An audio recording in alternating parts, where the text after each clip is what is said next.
Wenn euch die Figur gefällt, die ich euch in diesem Video zeige, dann schaut doch mal rein bei Amazing Collectibles, eurem neuen Hot Toys und Sideshow Händler. Er hat alles für euch da, von Marvel über DC bis hin zu Star Wars Figuren. Der Link ist wie immer unten in der Videobeschreibung. Und jetzt viel Spaß beim Video. Review-Zeit, Ladies und Gentlemen, herzlich willkommen zurück zu Dark Schnegge Reviews. Heute gibt es wieder eine brandneue Hot Toys Figuren Review auf meinem Kanal. Ich starte heute für euch mit dem Ultron Mark I aus Avengers Age of Ultron. Eine wirklich unglaublich tolle, detaillierte Figur, die, denke ich mal, ja, doch bei jedem Sammler, der die Reihe generell schon sammelt, unbedingt ins Regal muss. Denn der ist wirklich ein Hingucker, der hat was. Der gefällt mir selber sehr, sehr gut. Ja, ich würde sagen, ich starte erstmal wie immer natürlich mit der Verpackung. Die Verpackung selbst sieht natürlich erstmal wieder sehr, sehr schön aus. Hot Toys Standard mit einem kleinen Schuber. Ihr seht das hier. Wir haben vorne drauf, komm her, vorne drauf schon mal schön ein kleines Bild von dem Ultron Mark I, ne? Wie so ein bisschen so zerstört hier schon dargestellt wird und alles. Sieht sehr, sehr cool aus. Das Ganze eher dann in einem Gold-Gelbton gehalten mit diesem schönen stilisierten großen A drauf. Und in Silber natürlich Marvel Avengers Age of Ultron. Links unten sehen wir dann natürlich wieder das Hot Toys Zeichen und das Movie Masterpiece Zeichen. Auf der Seite könnt ihr natürlich hier auch nochmal schön in Silber sehen, Ultron Mark I. Das gefällt mir auch immer sehr gut, wie das da reingestanzt ist. Die Figur hat die Nummer MMS 292. Das heißt, es ist noch eine unter 300. Das wundert mich sehr. Auf der Rückseite nicht mehr viel, auch nochmal das große A plus die Credits. Und obendrauf können wir dann halt nochmal die komplette Beschriftung sehen. Ne? Ultron Mark I MMS 292 1/6 Scale Collectible Figure. Ja, ich würde sagen, da der Schuber natürlich schon wieder fast leer ist, würde ich sagen, gucken wir uns jetzt die Figur selber mal im Detail an. Ich denke, er wird euch sehr, sehr gut gefallen. Wie gesagt, eine sehr toll detaillierte, aber auch sehr filigrane Figur. Wenn ihr den guten Kern aus der Verpackung befreit habt, wisst ihr erstmal gar nicht, wo ihr zuerst hingucken wollt. Denn das ist echt unglaublich, was für Details Hot Toys da reingehauen hat. Meiner Ansicht nach ist das hier mal wieder eine absolute Meisterleistung.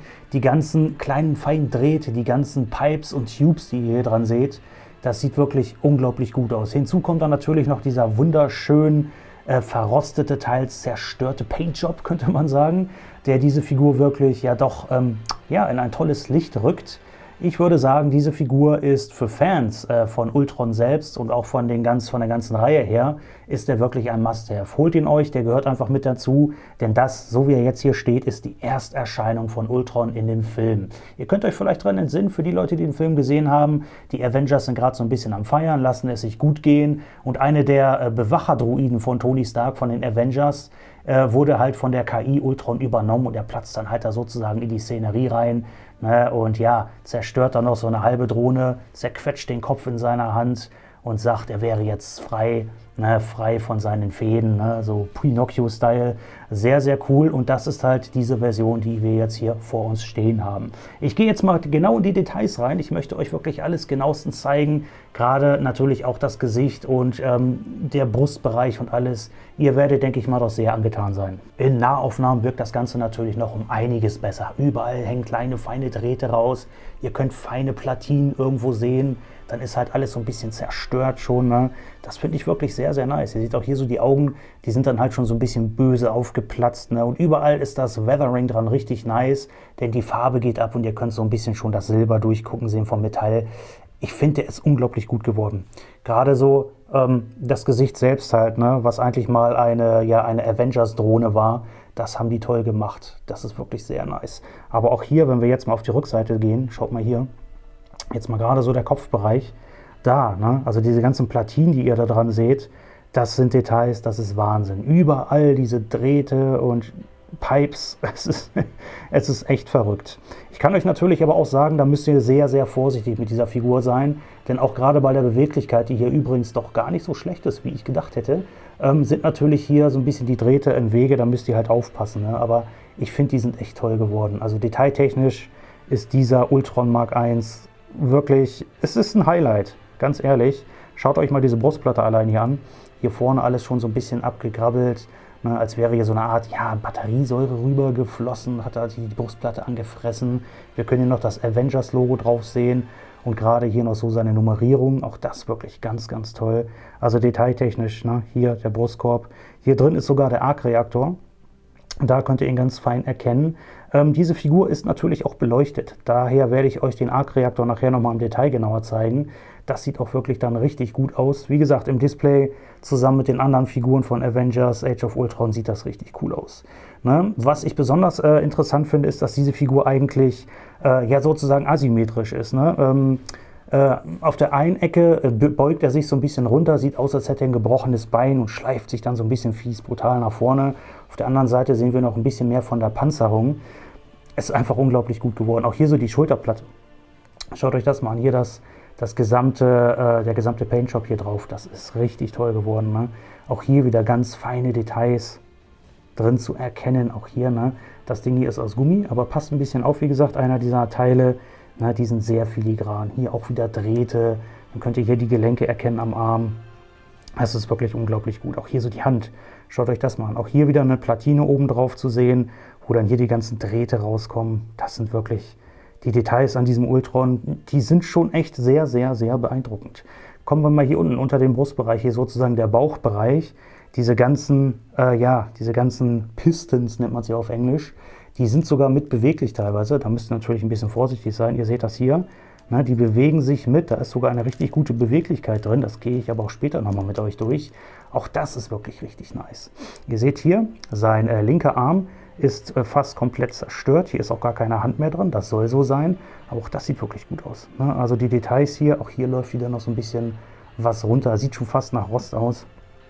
Das ist wirklich unglaublich gut auf jeden Fall. Dann hier der Hüftbereich. Auch da, schaut euch das an.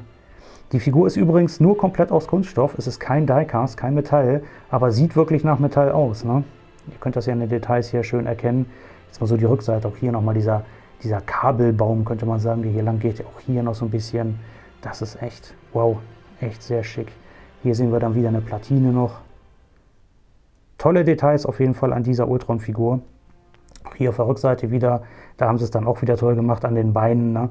Hier der Paintjob so ein bisschen, dass hier die Farbe sozusagen schon abgegrabbelt ist und alles. Halt sehr zerstört, dieser Ultron. Ne? Sieht echt gut aus. Auch hier, die Details hier am Bein, schaut euch das an. Ich meine, für die Iron Man-Sammler unter euch, ihr wisst natürlich schon, dass die Iron Man-Figuren generell mit tollen Details aufwarten. Und da das hier nun sozusagen eine Iron Man-Drohne ist, könnt ihr natürlich wissen, da ist einiges an Details zu sehen. Finde ich toll. Auch hier so ein bisschen, das sieht schon fast so ein bisschen nach Kupfer aus hier drin. Schaut mal. Echt super nice. Also detailtechnisch ist dieser Ultron Mark I echt, das ist ein Brett. Wie man es immer so schön sagt, definitiv. Auch hier die Details am Fuß. Das ist wirklich, das ist Wahnsinn. Das Teil, das hat wirklich was. Das hat eine unglaublich fiese, brutale Ausstrahlung. Gerade wie gesagt, der Kopf, der gefällt mir sehr, sehr gut. Da holt ihr euch was richtig Schickes in die Sammlung. Das kann ich euch sagen. Bei der Figur passt mir einfach der Gesamteindruck. Ihr seht das, wie ausdrucksstark der doch ist. Also ja, würde ich jetzt Iron Man Figuren generell sammeln, dann würde ich mir wahrscheinlich überlegen, den auch in meine Sammlung zu holen. Gerade vielleicht so die Evolution von Ultron ja in seiner Sammlung zu haben. Von der ersten Drohne, die wir jetzt uns hier angucken, bis hin zu dem Ultron Prime, ist das hier wirklich richtig, richtig toll. Da kann ich nicht meckern. Für euch da draußen ist natürlich auch der Aspekt der Beweglichkeit sehr, sehr wichtig und das zeige ich euch jetzt mal. Wie gesagt, seid ein bisschen vorsichtig, aber die Beweglichkeit, die kann sich durchaus sehen lassen. Komm mal her, ich gehe jetzt mal kurz an den Kopf. Der Kopf selbst sitzt auf einem Balljoint. Das heißt, ihr könnt ihn so ein bisschen seitlich bewegen, das funktioniert ganz gut.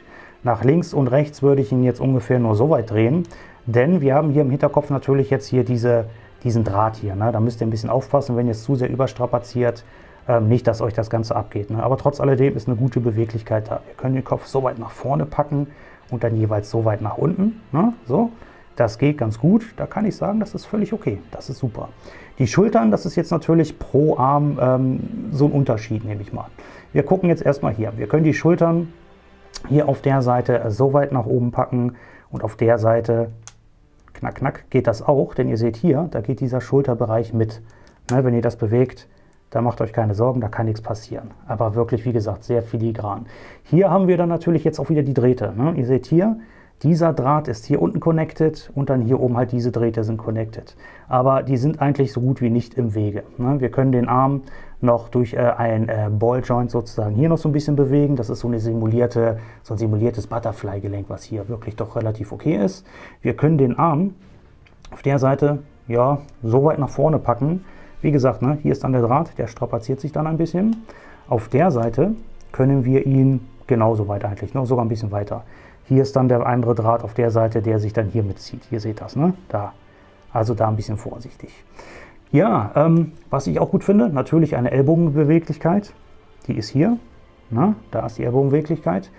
Ein bisschen mehr als 90 Grad, muss ich sagen. Ist wirklich gut. Ne? Da ist nichts im Wege, was da jetzt irgendwie knacksen könnte. Also das ist okay. Seine Hand, ja, ich muss mal gerade gucken. Seine Hand sitzt hier eigentlich auf dem typischen Hot Toys Gelenk, was wir sonst auch kennen. Wir können sie 360 Grad rotieren. Ja, da sind keine Drähte im Weg. Genau, die Drähte sind hier alle lose. Ihr seht das hier, ne? Die sind alle ab. Ne? Also nicht, dass ich jetzt abgesnappt habe, aber eigentlich nicht. Da kann nichts passieren. Hoch und runter geht das Ganze natürlich auch, wenn ihr das Gelenk findet, was ich gerade nicht tue. Auf jeden Fall ist die Beweglichkeit gut. Was ich natürlich auch wieder nice finde, sind die Fingerchen. Die sind nämlich alle separat beweglich, wie wir es auch von Iron Man Figuren von Hot Toys schon kennen. Komm mal her, hier, ihr seht das, ne? Jedes einzelne Teil ist hier schön beweglich. Natürlich auch sehr filigran, also auch da ein bisschen vorsichtig, aber ich finde das gut. Ne? Somit haben wir dann auch keine austauschbaren Hände mehr dabei. Das brauchen wir dann so gesehen eigentlich nicht. Guck mal her, wir können hier drin sogar den Repulsor sehen. Schaut mal da, da ist er. Leider ist er aber nicht so ganz bemalt. Ist okay. Aber auch hier seht ihr, ne, die Details an dieser Hand. Es ist wirklich Wahnsinn. Ne? Das ist wirklich richtig, richtig gut gemacht. Ja, jetzt kommen wir mal zu dem Bereich, was ich euch vorhin schon gezeigt habe, nämlich hier der Brustkorbbereich. Wir können hier einen Ab Crunch haben wir hier auf jeden Fall drin. Ne? Den können wir machen nach vorne, so weit, ne? So weit nach vorne, das geht. Ihr seht, wie die ganzen Teile hier unten mitgehen.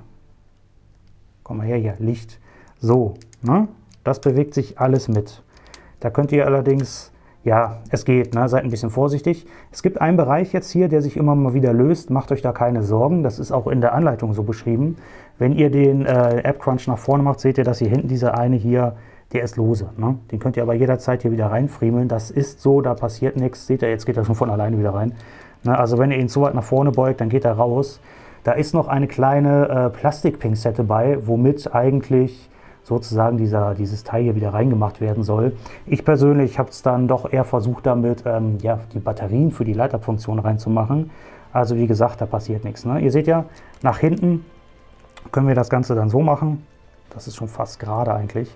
Weiter geht es nicht, dann ist das hier blockiert.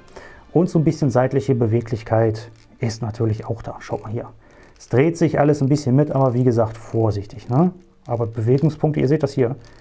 Es ist gut, es ist echt gut. Das ist wieder so ein technisches kleines Meisterwerk. Ne? Da muss man natürlich immer als Designer genau darauf achten, wenn er sich bewegt. Wie mache ich das? Wie bewegen sich die ganzen Pistons hier ineinander? Und das, finde ich, ist echt gut geworden. Ja, die Beine sind jetzt ein bisschen verschieden, was ich gut finde, sehr interessant sogar. Wir können das Bein natürlich so weit nach vorne packen, das funktioniert. Genauso wie nach hinten können wir das Ganze so machen. Da ist nichts, was im Wege ist. Wir können jetzt keinen Split mit Ultron machen. Das geht nicht. Wir können die Beine nicht auseinanderpacken, weil dieses Bein hier zum Beispiel ist starr, wohingegen das andere hier auf einem kleinen Balljoint sitzt. Ihr seht, hier ist eine minimale Beweglichkeit dann nach außen hin. Ne? Knie haben wir hier, dieses einfache Gelenk. Auch sehr gut. Ne? Hier strapaziert sich natürlich so ein bisschen jetzt dieses Teil hier. Ne? Ihr seht das hier. Das legt sich hier aber ganz geschickt drüber. Ne? Und das geht. Weiter geht es sowieso nicht, also ist genug Luft eigentlich da drin. Wir haben ja, den Fuß, jetzt muss ich gerade mal selber gucken. Wir haben hier eine leichte seitliche Beweglichkeit, sprich einen Ankle-Pivot haben wir hier auch so ein bisschen, das ist okay. Wir können den Fuß, ja, wie weit können wir ihn denn bewegen? Der hat nicht viel Spiel, ihr seht das hier, ne? Mehr ist da nicht drin, aber wir können auch noch die Zehen vorne bewegen, was eigentlich auch ganz gut ist. Allerdings ist dann hier diese Stange wieder so ein bisschen im Wege. Das geht leider auch nicht so gut, ne? Aber es funktioniert. Nach links und rechts drehen würde ich es jetzt nicht riskieren. Ich glaube nicht, dass das geht, denn da ist so ein bisschen schon Strapazierung vorprogrammiert. Den Oberschenkel können wir bei dem Bein hier oben drehen. Da, wo jetzt mein Daumen ist, da ist die Beweglichkeit drin. Ne? Auch das ist alles relativ freigängig. Hier sind ein paar feine Drähte drin. Die könnten eventuell so ein bisschen im Weg kommen, aber ist alles okay. Das rechte Bein ist jetzt wiederum was ganz anderes. Ihr seht schon, Bewegungspunkte technisch muss ich hier ein bisschen mehr jetzt machen. Das Teil hier, das ist von Natur aus lose, macht euch da keine Sorgen. Die Oberschenkelbeweglichkeit ist jetzt hier in diesem Bereich drin. Na, hier ist sie. Na, das ist sozusagen eine versetzte Beweglichkeit, finde ich auch gut. Das klappt. Das Bein selbst kriegen wir nur so weit nach vorne, denn hier ist dieser ganze Bereich im Weg, dieser Kabelbaum. Nach hinten so weit. Also wirklich nicht viel, ne? Das Knie können wir hier auch wieder natürlich mit einem einfachen Gelenk drehen. Da ist nichts weiter im Weg, das ist völlig okay, muss ich sagen, da kann ich mit leben. Das läuft schon, ne? Und dann halt der Fuß. Der Fuß ist hier besser beweglich, weil der sitzt hier wirklich auf einem Balljoint. Da habt ihr eine gute Beweglichkeit, 360 Grad. Wenn ihr, naja, 360 Grad würde ich jetzt nicht machen, weil, ne, ihr seht hier die Drähte, die kommen euch dann im Weg. Aber ihr habt einen guten Ankle-Pivot. Ihr könnt auch hier wieder die Zehen noch mitbewegen. Also Bewegungspunkte technisch ist es gar nicht schlecht, ne? Und dann könnt ihr halt auch wieder so ein bisschen ihn hinstellen, das Bein, das er hinter sich her schleift, ne? So ein bisschen krumm reingepackt und dann sieht das richtig nice aus. Also ihr seht schon, dafür, dass es so eine filigrane Figur ist, hat er eine unglaublich gute Beweglichkeit, muss ich sagen. Da bin ich doch sehr zufrieden mit, ne? Nur wie gesagt, passt ein bisschen auf mit den ganzen Drähten und Pistons, dann habt ihr eure wahre Freude mit dem guten Ultron. Schickes kleines Highlight ist dann natürlich auch noch die Beleuchtung. Ja, eine Figur wie Ultron muss beleuchtet sein, sonst wirkt sie nur halb so geil. Wir haben hier am Kopf, im hinteren Bereich, eine Möglichkeit, Batterien einzufügen. Und zwar hier unter dieser grünen Platte. Ich weiß jetzt nicht, ob ich das mal eben hier so locker abkriege, weil das ist alles ein bisschen fest. Da haben wir es, ne? Da macht ihr das Ganze ab. Und da kommen sehr, sehr, sehr, sehr kleine, feine Batterien rein. Wenn ihr jetzt so wie ich seid, die sich da ein bisschen mit aufregen, dass die Batterien da rein zu fummeln, wirklich, das ist echt für mich ein Kampf teilweise. Ne? Also seid da vorsichtig, organisiert euch auf jeden Fall eine Pinzette oder benutzt halt die durchsichtige Pinzette, die da mit dabei ist. Dann kriegt ihr das ganz gut rein. Das hier sind, glaube ich, bis jetzt die kleinsten Batterien, die ich in eine Hot Toys Figur reingepackt habe. Denn diese waren echt eine Quälerei. Daneben, ich weiß nicht, ob ihr das jetzt einigermaßen erkennen könnt, aber hier in dem Bereich ist dann halt der Switch. Was ich jetzt persönlich, wirklich immer negativer finde, ist, dass diese kleinen Schalter, die werden immer kleiner und filigraner. Da könnt ihr gerade noch so mit dem Fingernagel hinterhaken. Wenn die mal irgendwann ab sind, dann hat sich die gesamte Light-Up-Funktion von eurem Ultron wirklich ja, erledigt, ne? Was ein bisschen schade ist. Ja, aber wenn wir das jetzt anmachen, ich versuche es jetzt mal, ich komme nämlich kaum selber rein, dann ist die Beleuchtung des Kopfes natürlich da. Und schaut euch das an. Das ist richtig cool. Ne? So sieht er böse aus. Die Augen sind beleuchtet, genauso wie der Part hier unten am Mund ist beleuchtet. So soll es sein, ne? So soll es sein, so sieht Ultron wirklich cool aus. Und ja, der weitere Part, der noch beleuchtet ist, was ich vorhin gesagt habe, ist halt hier unten an der Brust der Arc-Reaktor. Das Batteriefach für den Arc-Reaktor befindet sich hinten sozusagen an der Wirbelsäule. Ihr seht schon, ich habe mir jetzt eine Pinzette geholt, denn mit dieser Klarplastik-Pinzette, die hier bei der Figur bei ist, kriegt ihr das auf keinen Fall raus.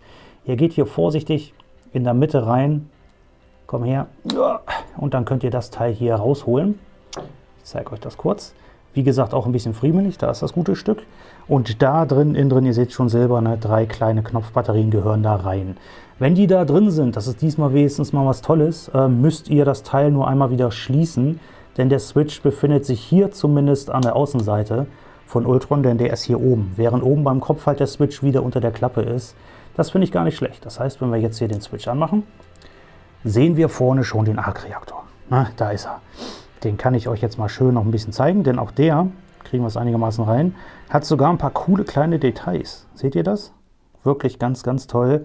Ihr seht, ne, zusammen mit der Beleuchtung am Kopf, das sieht unglaublich stark aus, muss ich sagen. Und um das Ganze noch ein bisschen abzurunden, hat der gute Ultron Mark I ein einziges Zubehörteil dabei, was aber persönlich meiner Ansicht nach wirklich super stark ist, denn wir haben hier noch eine halbe Drohne, die abgerissen ist, denn ich habe euch ja gesagt, die Anfangsszene, wo er halt diese Drohne nochmal hochhebt und dann später diesen Kopf zerquetscht, das ist das Teil, das ist mit dabei und das hat auch wirklich unglaublich tolle Details. Schaut euch das mal an, gerade so der Kopf mit den ganzen Wunden ja, mit den ganzen Scratches dran und alles, das sieht wirklich sehr, sehr gut aus. Das ist die Drohne Nummer 4, ne? Ihr seht das, völlig zerstört, tolle Details dran.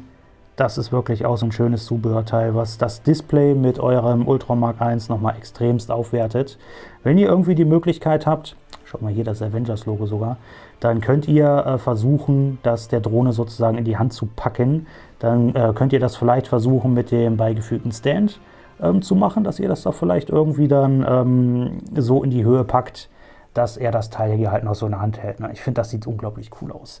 Ja, dieses Zubehörteil, diese kaputte Drohne, könnt ihr noch teilweise ein bisschen bewegen. Das heißt, der Kopf ist beweglich, ne? Aber nur nach links und rechts, keine Hoch- und Runterbeweglichkeit. Die Arme fühlen sich hier doch ein bisschen sehr starr an. Ich glaube nicht, dass die sich zu bewegen haben. Müssen sie aber auch ehrlich gesagt nicht. Die Schultern sind hier aus Gummi, ne? So ein bisschen etwas weicheres Material auf jeden Fall. Ne? Also schickes kleines Teil, wenn ihr das dazu packt. Ja, wie gesagt, wenn ihr zu eurem coolen Ultron Mark I das Teil dazu packt, sieht das sehr nice aus. Ansonsten hat er, wie von mir eben angesprochen, nur noch seinen standardmäßig für die Reihe bekannten Stand dabei aus Age of Ultron, den ich auch wieder hier wirklich sehr schick finde. Vorne drauf wieder mit diesem Avengers-Logo, was so ein bisschen technisiert dargestellt worden ist. Das sieht cool aus, in Rot unterlegt. Alles dann aber eher so ein bisschen in Silber. Und dann vorne drauf die silberne Nameplate halt Ultron Mark I. Das Ganze wieder auch mit einer kleinen Couchgabel, damit ihr den guten Ultron darauf stellen könnt. Also hat es wieder seine typische Funktionalität und sieht zusammen mit euren anderen Figuren im Regal, denke ich mal, doch sehr, sehr gut aus. Tja, und das war auch schon wieder alles, was ich euch zeigen kann zum Ultron Mark I. Die allererste Drohne sozusagen. Wirklich ganz, ganz toll, gerade mit der Beleuchtung. Es ist wirklich ein kleines technisches Meisterwerk. Die Bewegung ist trotz alledem sehr, sehr gut. Mir gefällt diese Figur. Na, wenn ihr ihn euch zulegen solltet, wie gesagt, ein bisschen vorsichtig. Der ist ein bisschen filigraner als, sagen wir mal, ein Standard kleiner Iron Man. Aber der sieht optisch richtig gut aus. Also von mir eine 100%ige Kaufempfehlung, wenn ihr die Reihe eh schon sammelt. Schnappt euch den Mark I, der hat es wirklich in sich. Auch gerade dann auch mal mit diesem netten Teil hierbei, ne? Ist wirklich cool. Wie gesagt, ein bisschen schade, dass ich das jetzt hier nicht irgendwie noch mit arretieren kann, aber findige Sammler unter euch werden da sicherlich schon einen Weg finden, denn das Teil hier sollte auf keinen Fall in der Verpackung verbleiben, denn das sieht einfach unglaublich cool aus. Leute, das war's für die Review. Ich bedanke mich wie immer fürs Zuschauen. Schreibt mir unten in die Kommentare unbedingt rein, was ihr von dieser Drohne haltet, von dem Ultron Mark I. Wäre es euch wert zu kaufen oder sagt ihr, nee, das ist jetzt nicht so mein Fall. Ich persönlich würde sagen, würde ich jetzt die Reihe sammeln, würde ich ihn mir auf jeden Fall schnappen. Leute, das war's für das Video. Ich würde sagen, wir sehen uns wie immer im nächsten Video wieder. Macht's gut, bis denne dann und reingehauen.